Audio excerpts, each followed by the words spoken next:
get real-time Secretary of State data. So we offer real-time, as in whatever reflects on the Secretary of State, we are going to have it for you. We can even get screenshots. So that data will be there available as screenshots, documents where it's available, officers where it's available. We're gonna get all the data that you can get from the Secretary of State. We can get it. We have integrations into all 51 states. And when a business registers, when they start, they have to register their business. And the Secretary of State tracks things, especially, this is what most people want, is things like the status, like is the business in good standing? And this is to help them assess risk. The big things they're looking for are fraud. Is this business real or is it not real? We went through and we did a research project where we wanted to find all the different statuses that exist with the Secretary of State. We found 402 different statuses in all 50 states. This is kind of a big deal. Let's say that you, as the savvy commercial underwriter you are underwriting a business for a commercial loan, and you see the status come back from the Secretary of State as suspended. What does that mean? Is that a concern? Should you hold off on this loan when everything else looks great? Well, we're going to talk about this more in this video. So it's really important that you understand the different statuses that each Secretary of State provides and what they mean. Today, we're going to walk through the statuses specific to a certain state,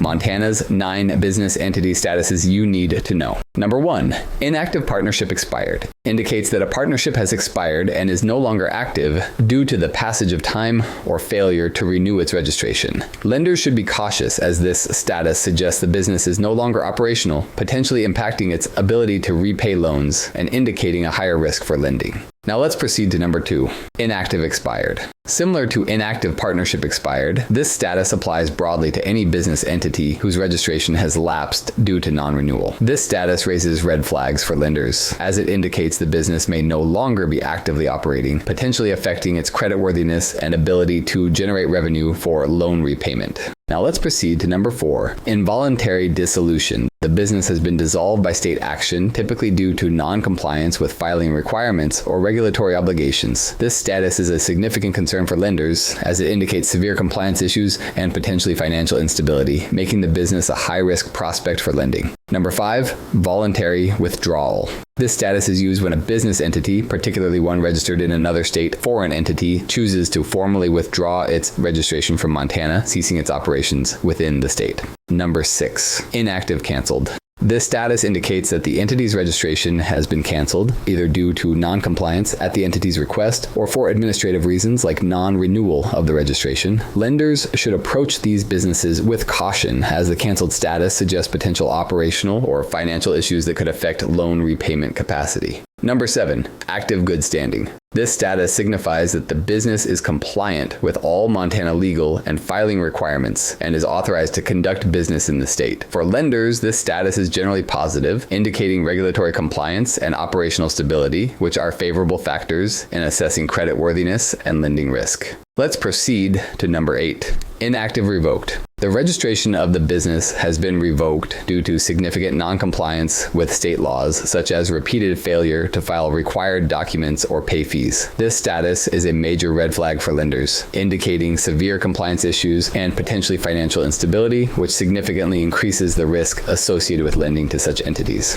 Number 9, expired reserve name. This status applies when a name that was reserved for potential use by a business entity has expired because the reservation period ended without the name being registered to an active business entity. While not directly indicative of operational or financial status, lenders should note that this could signal a delay or change in business plans, potentially affecting the entity's readiness for lending. All right, let's look at an example if we wanted to do something like this and kind of how Cobalt Intelligence can help you with this. This right here is an example using this API. Now, Cobalt Intelligence is an API first, where the idea is that you can get all this data via API and get it integrated right into your system. Let's say you search for this business, 109 Franklin RC in California. So we're gonna hit send, and this is what we get back. Now, the status is suspended FTB, and this right here, specifically for California, is the Franchise Tax Board, which means it's delinquent with its taxes in California. Not enough to be terminated, but enough to put it in suspension. So this is somewhat of a risk here. Now, this could be hard to go through because, like we said, there's 402 different statuses out there. So what you can do is use this normalized status, where we go through and interpret these things, and we mark it as inactive. And we're gonna and put those as two different options. It's either going to be active or it's going to be inactive. And so then you can programmatically, as you integrate this into your API, and as this is processing through your software, you're going to get a feedback that says, hey, this business is active or inactive and may prompt further note. So it can kind of take it down certain paths. Now, if I was building this, I would use that as, like I said, a programmatic decision maker and put it in the, oh, this needs questioning right here. If it's inactive, I'm going to automatically put this in stipulations where someone's going to have to go and follow up further. And then you can display this string of suspended FTB, and then your underwriters could go through and check it and say, okay, this is something we need to dig further into, and this, or maybe not, or maybe we just decline the file altogether. I hope this has been helpful for you to see how these different statuses in the state can really vary and how it can be different for you and impact your business. I invite you to try the Secretary of State API. We have a free trial that it comes with, so you can go ahead and try it out. We also offer paid pilots, so you can try out a big number of searches and see really if the data is something that can be helpful for you. I'm Jordan Hansen. If this has been helpful at all, hit that like and subscribe button. We will help you out with what you're trying to do. Thank you.